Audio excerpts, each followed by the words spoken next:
Zaxby's, indescribably good.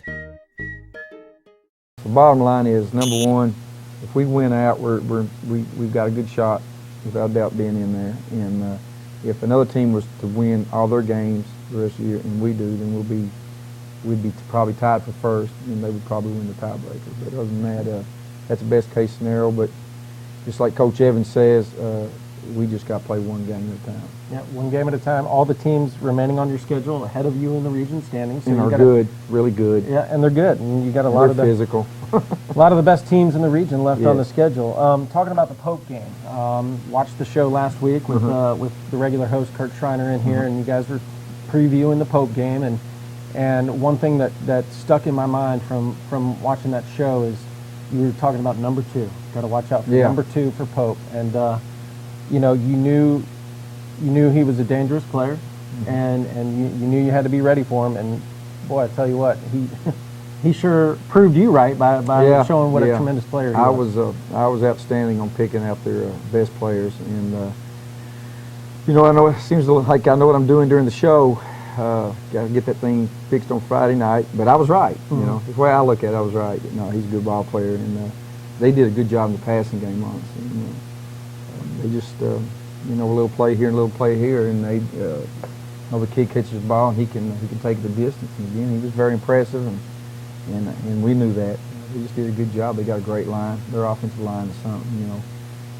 The head coach, he's got a couple sons that play on that line, and they're good. You know, Division I players, and you know, our kids played hard. You know, it's you just got to learn from this. And, we got another chance this week. We're on the road, you know, and we're playing the team that was in first. I don't know if they're still tied, but I'm sure they are. I don't know exactly what the standings are. Cherokee and Woodstock tied for first in the region, and but they played each other last week. So I think it's Cherokee holding the tiebreaker edge over Woodstock with their win over Woodstock last week. They're good. They got a really good quarterback. So you know, we just gotta do our job and get it done. Yeah. So one thing about the Pope game that, you know, I try to always find the positives. That's the kind of guy I am, and it just seemed to me that your team, the chips were down. You know, things weren't going right, but to me, it looked like your boys never gave up. You played all the way to the end of the game. And no, we really turned it up when it, you know, towards the end of the game. We were getting them up, making them punt, getting the ball back. We definitely moved the ball. You know, and got the ball down there pretty quick, and moved it running and passing. And you know, I think it was the sense of urgency. You know, we've got to come out with that. And you know, us as a staff and as a team, a program, we have to come out.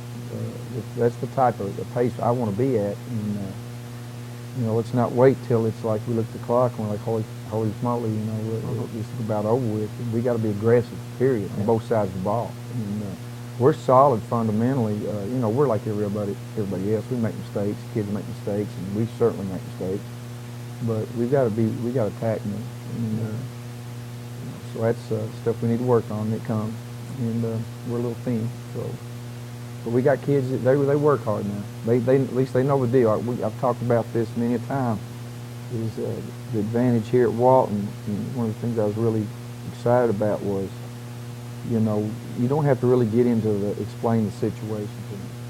You know right from wrong. They understand that. They come from situations to where they're held accountable at home, and they're definitely held accountable in school, in class, so they know. And you know, this isn't the type of group that you should have to have pep talk all the time. You know what I mean? So they know what the deal is. You know?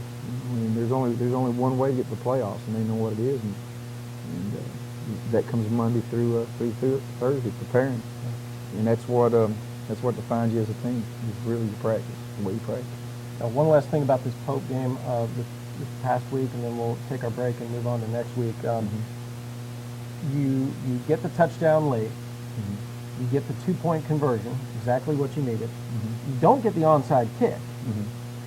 Pope gets the football, and you need basically a miracle. You need them to somehow mishandle the football, and the ball ends up on the turf. What is going through your mind that split second that ball is on the ground? What I mean, it was it's like, oh my gosh, it's down there. And I think we were talking about this a while ago. It seemed like it was down there for 10 minutes or something, but it's probably just seconds. But But it just so happened the way it rolled, we didn't have anybody there, and you know, they ended up pouncing back on. It was like a bam bam thing, and so you can't ever tell. But you know, that might have happened earlier in the game too somewhere. We just got to get that done. The kids, they you know, run to the ball in defense. That's one of the reasons you do that. And, we've talked about that, and hopefully this week we'll be there for that stuff. All right. We're going to go ahead and take a break right now and hear a word from our sponsor, Zaxby's, and we'll be back with the second half of the Mo Dixon Show.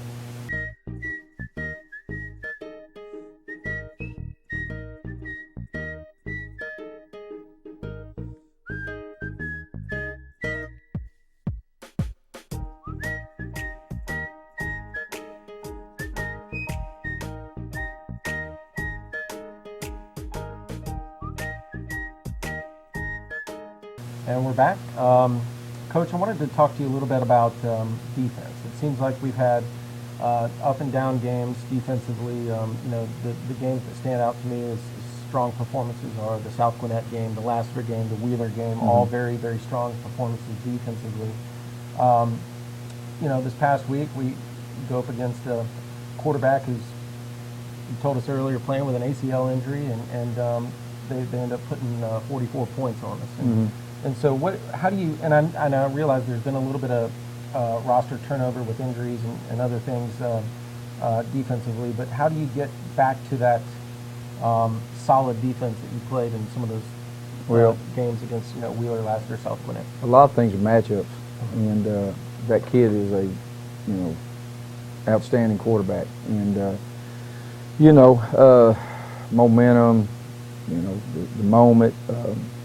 And you know, we scout them, and there's some things that they did every game. For example, I might have said this in the last game. They ran a lot of buck action with the big guards a lot, and we'd seen that, for example. Like, that's one of the things you prepare for. We didn't hardly see that at all that I remember. I mean, they blocked us different, and you know, they're just different things that it was really obvious they found a couple of holes, you know, in our underneath coverage. So you know, and they're very well coached, and you know, those games are back and forth, and you know, a couple, you know, especially in high school, you'll get a play, it's a 5-6 yard play, but if you miss that tackle, it turns into where somebody's out of position. I know a couple times watching the film, they had a couple kids that really weren't set yet, and when they snapped the ball and the kid cut back, you know, they end up barely missing the tackle, but if they would have been where they were supposed to be when it first started, you know, there's a couple plays they went in there and snapped the ball pretty quick on us, and I don't think we were quite ready for it. And you know, it just happens sometimes. And you know, it was a geeked up game, and you talk about you know, get back and forth. Like I said, they had a couple big plays that were I don't remember. It seems like it was forever. A lot of them were short, like a run that ended up being a long run. A fast, quick slant or something that turned into a long run or a long touchdown. So, you know, it was sort of some things that they just had some big plays. We're giving up big plays, but you know, we've played some just outstanding defense over the years. So, you know, we're playing a good team. You know, like now we're going to start running into teams that are, you know, Woodstock is so versatile. They're so versatile. I remember playing them at North, and there was a lot of things that they did. They were split back veer. And they also ran the Tony Franklin system some, and they ran the power game. They can run those things well, and you've got to really be on your toes. And then they're doing the same thing right now. They've got a quarterback that's something. And, he's a playmaker. He's a Johnny football, and he's hard to track down, and he can put the ball where it needs to be. And you know, they're real hard nosed. Coach Buddy over there does a great job. And they're a very hungry football team, and they just got beat, and I'd say they're not going to be in a very good mood. Yeah. We touched on Woodstock a little bit. We'll talk a little bit more about them, but I want to talk about just this region. You know, in the largest classification of high school football here in Georgia, a lot of the focus is down there in Region 1, South Georgia teams, Gwinnett County, where you previously coached. You know, that's a big part of the focus. But this is a very interesting region. The last several seasons, it seems like the leaders of the pack have been right here in East Cobb with Walton and Lassiter. This year, there's a bit of a shift, and it's the Cherokee County teams. and the North Fulton teams with Milton and Roswell. And so it's just been an interesting transition, but you've got an opportunity ahead of you. You know, we got to take this one game at a time, of course, but this week it starts with Woodstock, but all the remaining teams on your schedule ahead of you in the region, and I think if you can get everyone on board and just get them focused on that one game at a time mentality and play Walton football like they can play, you've got yourself an opportunity, like you said, the lacrosse coach who figured out the scenarios of how to get into the playoffs. I mean, it's the opportunity's there. Oh, and, yeah. And it starts. We're still in it. I mean, you can look right there. We're sitting with we got 3 losses, but then you got 1, 2, 3 teams that already have 2. And of course, you know, your game away from, but then you got 1, 2, 3, 4. We got 4, just 1 loss. But you know, we're all going to start playing each other these next few weeks. Of course, we got 1 week off, so we've got a little break in there. So you know, we got some tough games ahead of us. We go to Woodstock, and we got Milton here, and they're a good football team. And then of course, I think we go to Cherokee, and then I think we got Etowah here. I should know that, I'm sure. That sounds right. And they're all physical teams. I mean, Etowah is something there. I mean, they're in Cherokee. Their head coach used to be at Etowah, and I think Milton's did also. So there's a line there. I think all those guys worked under Bill Stewart. If I'm wrong, I apologize, but that's what I was told. But I used to. I got a mutual friend there. Anyhow, those guys are doing a great job. I mean, Cherokee, wow. You should see them, and of course Milton is massive. So we've got some tough games ahead of us.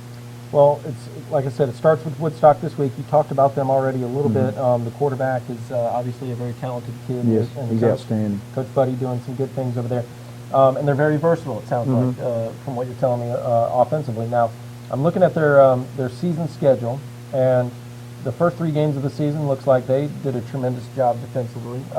10 points combined allowed in their first 3 games of the season. Since then, they've given up over 40 points in each game.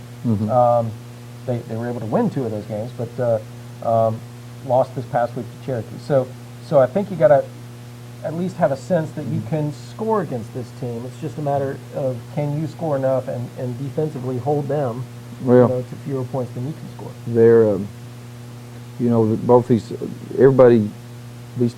all these teams in here, you know, they're all physical teams, and it was like this when I was at Burns. I mean, there was when I was at Burns, it was more of a lack of defensive things. It was all about offense, and it was insane what was going on up there. Plus, the games were like 5 hours. That was horrible. It was, you know, I mean, they love to throw that ball up there. But anyhow, he's talking about Burns High School in Duncan, South Carolina, not me. Yeah. So no, I mean, it was great. I mean, it was just, geez. We played 1 game, and we had 3 or 4 interceptions in the first quarter, and almost 5 hours later, it's 80-something to 48, and I can sit there and I'm going, we gave up 48 points, but it just, you know, it was like 2 games ago, right. You know. Right. But anyhow, I mean, that was an awesome experience, but I really forgot what I was talking about. But I think it's the parity, and you know, it's just. You get in these games, high school games, they turn into shootouts, you know, and those are all good teams. And I've watched all those films, and it's just, you know, it's about matchups, and if they can get their best guy that's on a little bit better than the guy you're on, and, you know, if they get a speedster on the linebacker or something like that, and it's just every game's different. You know, some of those games are overtime games, some of them they're just shootouts. And I don't know about us in a shootout right now, so. Well, this would be one of those games where Kurt Schreiner would tell you to make sure you get an early start. Head on up to Woodstock this Friday. The Raiders are coming off a tough week. They need your support. We got to get over there and fill up the visitor stands and overflow into the home side and give these guys the support they need, and be loud on Friday night. Be there on time and be loud as the Walton Raiders get set to take on the Woodstock Wolverines. This has been the Mo Dixon Show, sponsored by Zaxby's, and we'll see you next week.